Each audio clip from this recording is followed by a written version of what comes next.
I've fought in every election for the past 40 years as a Labour candidate. This time, I'm denied that. So I'm offering my services as an independent in Islington North. I hope you'll be able to support me.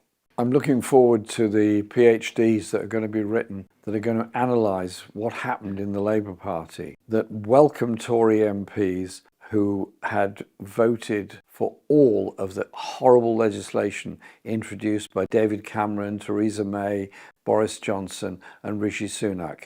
I excluded Liz Truss from that, because she didn't have time to introduce anything.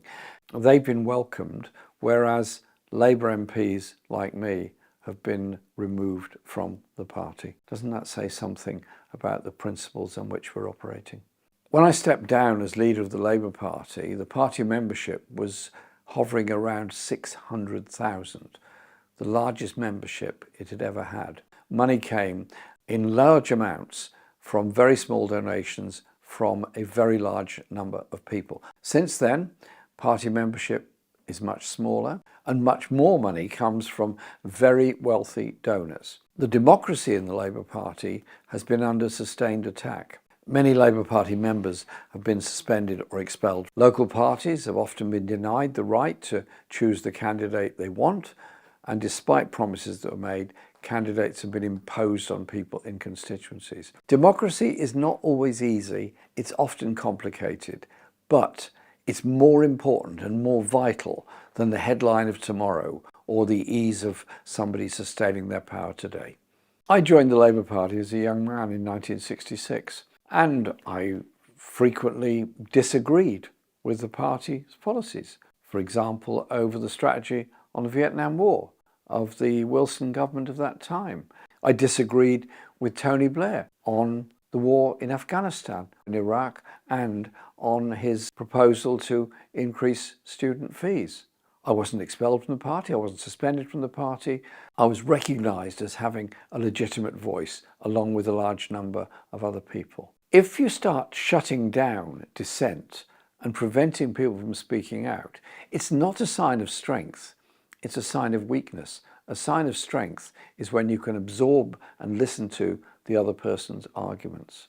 I want to see the end of the Tory government, this Tory government that has presided over this enormous growth in inequality within our society. Working class communities are about 20% worse off than they were at the time of the great crash of 2008-9. And this government that has persisted with so much draconian legislation, police law and others, which try to shut down the right of dissent and the right of protest. But what has become more depressing is the growing sympathy between the two front benches on economic strategy in our society. If I'm in Parliament and a government comes forward to put more money into the National Health Service, I'll be right behind them. If they want to put more resources into education and end the stress of testing, I'll be right behind them. But if they come forward with an economic strategy which further enriches the very richest in our society and further impoverishes the poorest in our society, then I will be speaking up against them and speaking up for a society based on social justice, based on need, and a world based on peace and environmental sustainability. Being a Member of Parliament is an enormous privilege. And in Parliament, it means being prepared to take up causes that are sometimes not popular. I was involved from the very beginning in the campaign for the innocence of the Guildford Four young people who were disgracefully imprisoned on life sentences for a crime they did not commit. It wasn't very popular to take up that cause. But over years, we eventually won that cause and they were released. Being a Member of Parliament is lots of long hours and hard work. I'm not afraid of that.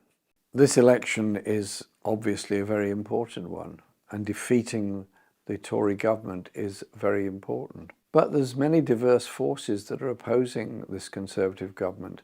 All kinds of political alliances will arise after the election.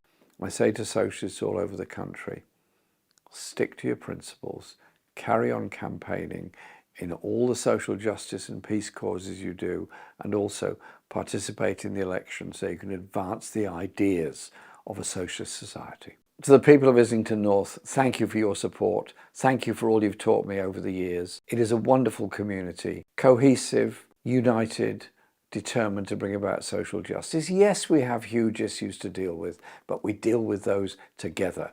And it's my joy to work with all of our communities, in our community centres, in our schools, on our housing estates, to try and bring about a better world.